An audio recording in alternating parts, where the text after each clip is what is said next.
Welcome to the Leadership with Biana Kovic Show, and thank you for being with us. Our topic, leadership, focuses on leaders such as yourselves. We believe that leadership is a skill that can be learned through practice and awareness.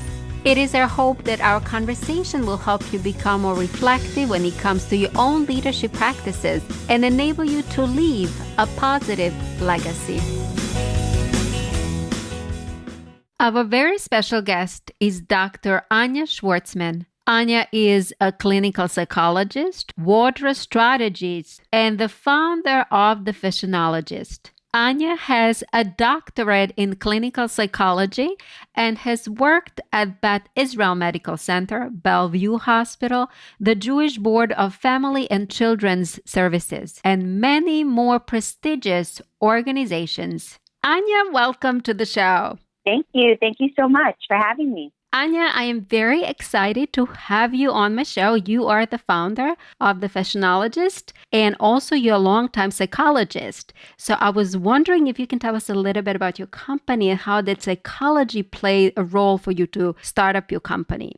Sure. I'm a clinical psychologist and I have nearly 20 decades of experience as a psychotherapist in private practice. And I decided to blend my passion for clothing with my expertise as a therapist. I call myself a fashionologist because I'm not a traditional stylist. I offer a psychologically informed analysis of what your current wardrobe tells the world about you right now. And I explore the patterns in personal clothing choices that affect one's sense of self-confidence and success. I think that by looking through a woman's personal closet, you can piece together a story about who she is now and who she tells the world she is. Where I come in is that sometimes her perspective of who she is showing to the world does not actually jive with what others are perceiving. And I help sync those two perspectives together. That is very interesting. So what you're saying to us that there are two personas. Absolutely. I come from a place where I believe that clothing has power. And we know from research, actually, Biana, that clothing can not only change one's sense of their self and how they feel about themselves, but also how others judge them. So it's really twofold. So do you feel that if I am dressed, I guess, more neatly, or if my clothes are put better together versus if I walk out in jeans, that people will have a different perspective of who I am? Well, there has been actually research that looked at that. There's research that said that if you dress in a more formal business attire, that you're actually going to do better on abstract thinking skills when they give you a cognitive test than if you're dressed in less formal attire. They also found that people who wore more informal clothing like sweatpants, that their ability to negotiate with the partner in their study, actually it hurt them wearing informal clothes as compared to those who wore more formal clothes. So these particular studies are real and they've showed us that clothing has a lot of power. Do you suggest that we should, even when we are at home, that we should all be wearing formal clothing if we are talking or negotiating business? 100%.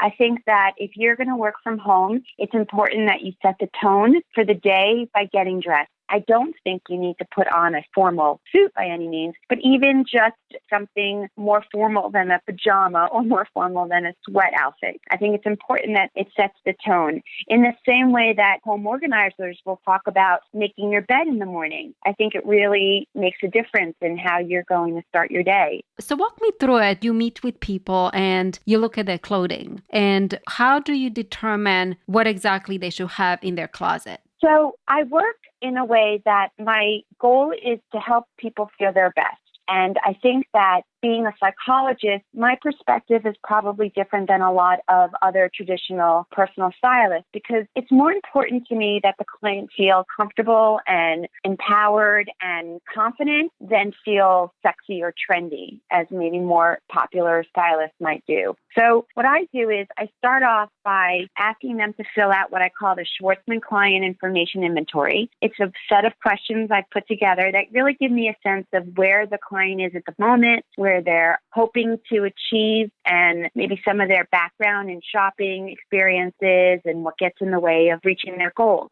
After that, I meet them in their closet. And, I get so much information, Biana, from their closets. It's remarkable. And as a psychologist, it's so exciting because I learn so much more in 5 minutes in someone's closet than I can sometimes in months working with them, facing each other on the couch, because it's just loads and loads of information. It tells me, who they are in the moment. It tells me who they want to be. It tells me who they used to be. It's not just about how they organize themselves, but it's the quality of the clothing or the way that they even place their clothing. There's so much about it that it really has a lot of information that's really important. And from that information, we start to deconstruct a closet to try to pull out the clothing that doesn't work for them for whatever reason. If it doesn't bring them some kind of good feeling, then it's not worth keeping in the closet. And after some time, we make room for either missing clothing that they need to fill the gaps, and we also work with the clothing that's in there to try to put together outfits that will achieve the goals that they're setting out to achieve. So if I'm understanding correctly, it's not only outfit for business people. It can be outfit if you are a mom or if you are running your own company.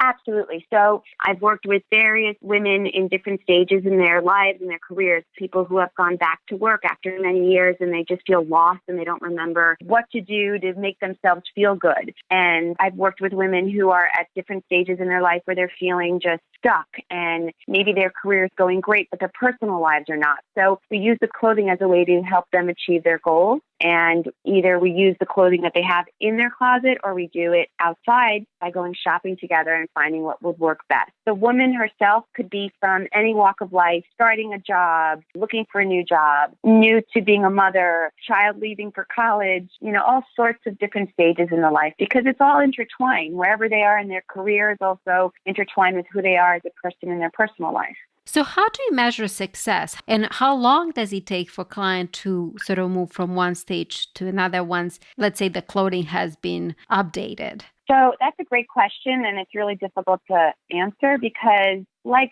therapy, it's a process and there's no timeline. So I know that as a private practitioner, if someone would ask me, well, how long is this going to take me to get better? I always say, I wish I had a crystal ball because I would be able to tell you. Otherwise, there's really no specific timeline. That being said, I think that in this particular process, which is different in the way that I work with my clients as the fashionologist, the success is measured by the feelings that each client has during and after the process of working with me. So like I said, I start the process by asking them what their goals are. And if at the end of our process together, whether it's the closet edit or the transformational shopping experience, they are feeling more empowered, more confident, more excited about what they have, about what they are looking forward to, then I think that certainly attests to their feeling that they have achieved what they've wanted to achieve. And what do you have to say for the folks that like to hoard stuff and say, I don't think I should give this because maybe in 10 years I'm going to drop some weight and I can put that clothes back, or that has some sentiment or that has some memories. What are your thoughts on that? Every single person has something in their closet or many things in their closet that is sentimental. And my job is not to rip apart anyone from something that they're holding dear. That being said, I might ask them directly, how is this particular sweater serving you? I have gone into closets where people are holding on to dresses that they haven't worn in 30 years because it reminds them of the day that their husband proposed. I also walked into closets where women have loads of dresses that they've worn to different funerals. And I'll ask, in what way is this dress serving you? And, in different circumstances, it may serve as a reminder of a special person or a special circumstance. But in other times, it's just, without even a conscious thought, they're just constantly being reminded of a terrible, horrible event. And it's only because I asked the question that they think, that's a really good question. I have no idea why I'm holding on to this particular thing. So I think I try to be mindful about what's in the closet. Someone tells me that they're holding on to a pair of pants because they're, hoping that they'll lose weight again and fit into it. The truth is, practically, most likely those pants style will change.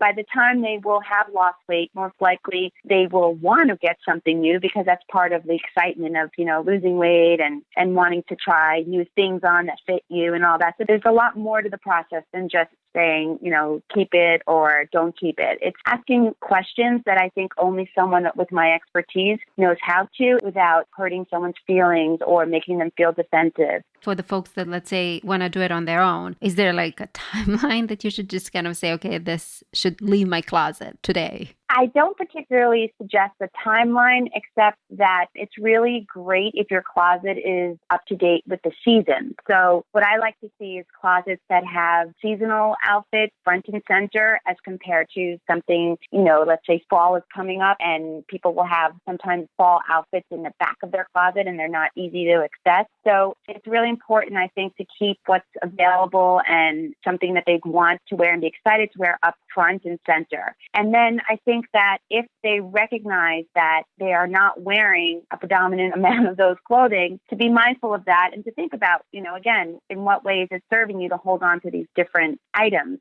Someone like me who has this passion for clothing might be able to tease out with a client what clothing should be kept and what shouldn't be kept, because I think that while trends come and go, a lot of classic clothing can be used for decades and decades. Clothing that is, typically solid color or of a particular pattern that we'll see over and over again over the years, very classic cut, very classic style. I think those are the kinds of things you could certainly keep over the years. Something that has great quality. I love to keep my own leather jackets over the years because I think that they will never go out of style. So I think that it's important that one keep in mind that if you're going to keep something in the closet, make sure it's something that's going to be sturdy and will last for a long time. But if you're really not wearing it and you know that it's just taking up space, there's so many resources. You can donate it to charity, you could sell it. There's so many things you can do with it. All of us have gone to job interviews, and I would be curious to know, is there like a piece of clothing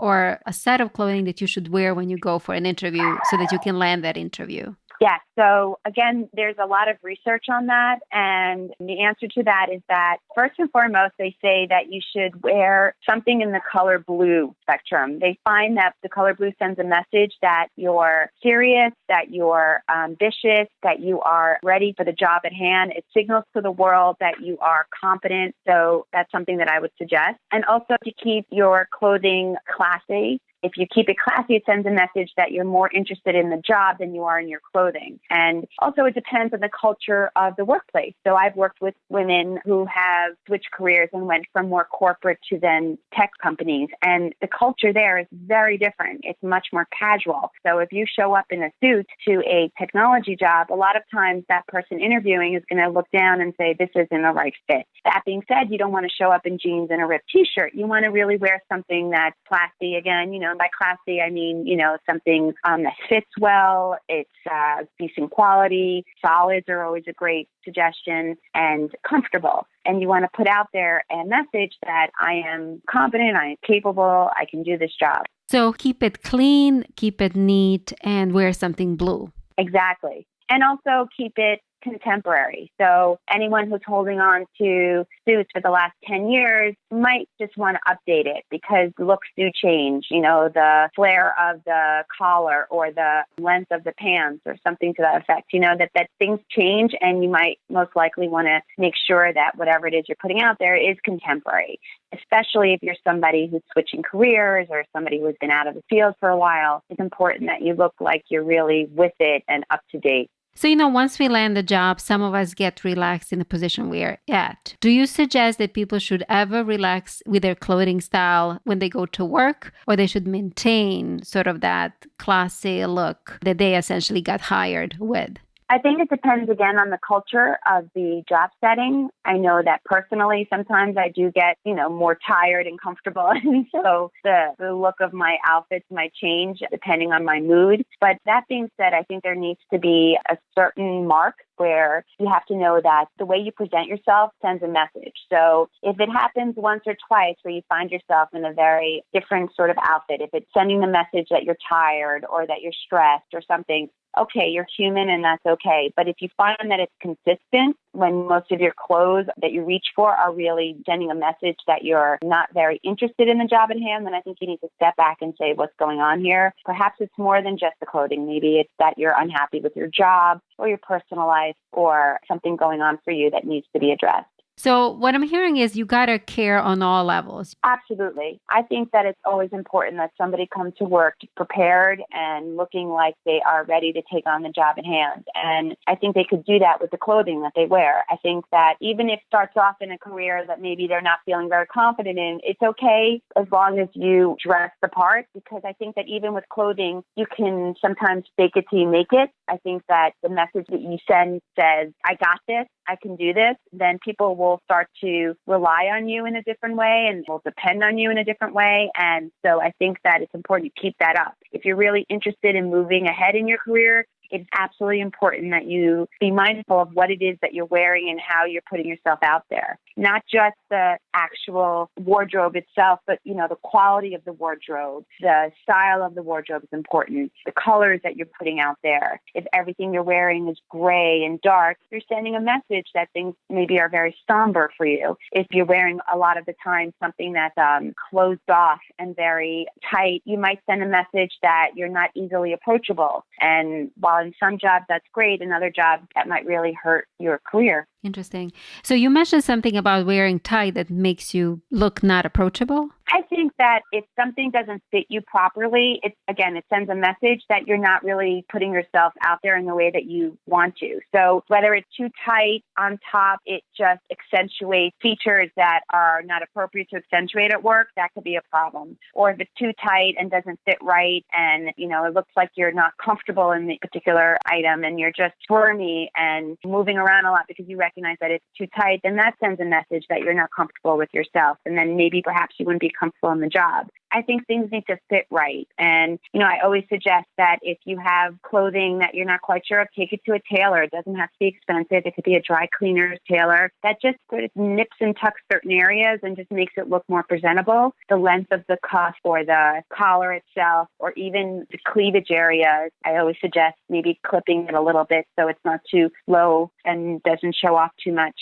Also in the pants, you might want to make sure that the hemline is appropriate and make sure that the waist fits you so that, if it's too big and you're bending a lot in your job and your pants are falling down, then that's just really sending the wrong message. I'd like to talk a little bit about research on clothes cognition. I was wondering if you can tell us a little bit about it. Sure. So there was a groundbreaking study actually in 2012. It was published in the Journal of Experimental Social Psychology. And what they found was they asked two groups of people to wear the same white coat. One group was told the coat belonged to a doctor and the other group told it belonged to a painter. And then they gave these subjects various activities to complete. It required them to attend and to focus. And what they found was remarkable. They found that wearing this white coat that was perceived to be a doctor coat, these subjects had a sharp increase in their ability to pay attention, while the subjects in this coat that they thought was a painter coat showed no improvement in attention and focus.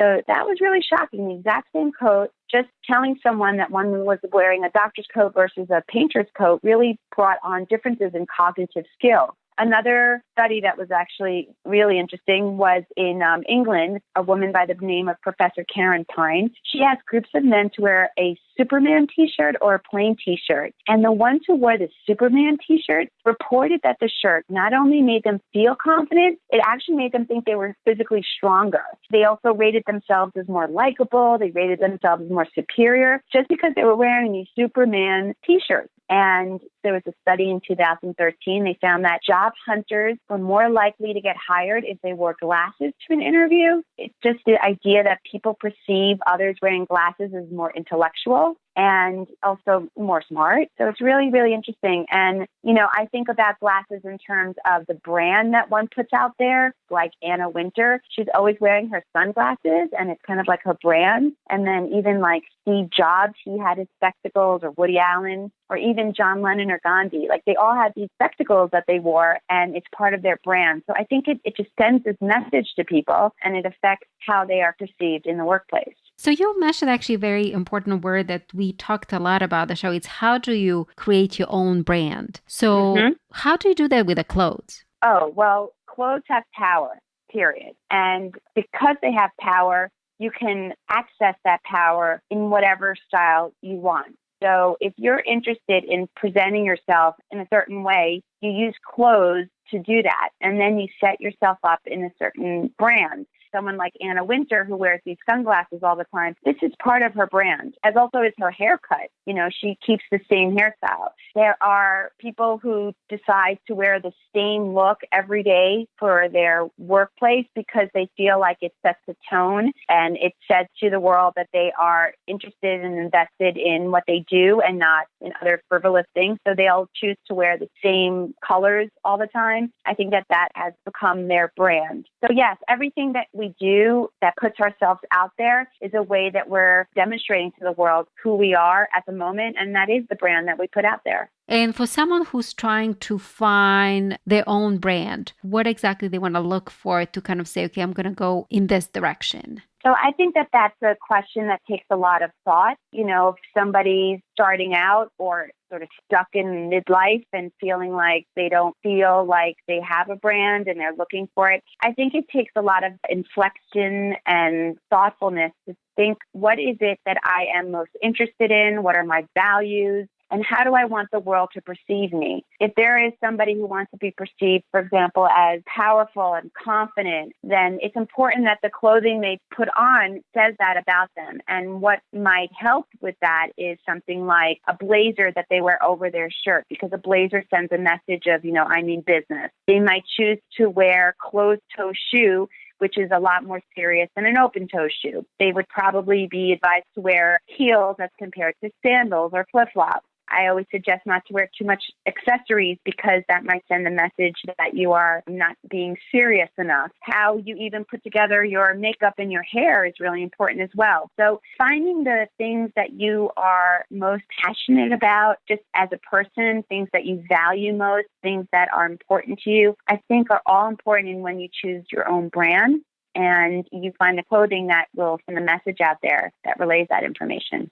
Any advice for the folks who are timid or on the budget? Clothing is a great way to take risks. That's what I say. And it's always okay to take a risk because the worst that can happen is the outfit doesn't work, you didn't feel comfortable in it, and you can either give it away or you can donate it or you can sell it. So we're talking about clothing, and I'm saying that it's okay to take a risk. Most of the time, taking the risk will surprise people. I can't tell you how many times I've worked with people who have said, that is certainly not for me. There's no way that that's going to look great on me. I can't pull it off. And then I'll suggest, well, why don't you just buy it? You can always return it and see what happens. And inevitably, each time I've gotten a message afterwards that says, oh my God, it's worked out so well. So I say for those who are timid, just jump into it. It's fun. It's fun to play. And if you're not sure how to, then hire someone who will help you find a way to make it doable. And anyone with budget issues, there are tons and tons of websites and stores that offer opportunities to buy so much less. You can even buy used clothing. You can even rent clothing. You don't have to make a commitment to buy it. So there's so much out there that someone like me could, offer these resources to help guide that, you don't have to put out a lot of money. And I am a firm believer that you don't have to always spend a lot of money to look fabulous. I think that there's so many ways that we could work together to find things that within budget and to still feel amazing and feel empowered and feel confident. And looking at today's fashion, what kind of messages are designers sending out to all of us? So, in my opinion, I think fashion is always a grand statement of our culture in the moment. And I think from what I've seen, this has actually been a week of fashion. And from what I've seen from the shows, I think that designers are trying to get more in touch with the women who wear their clothes.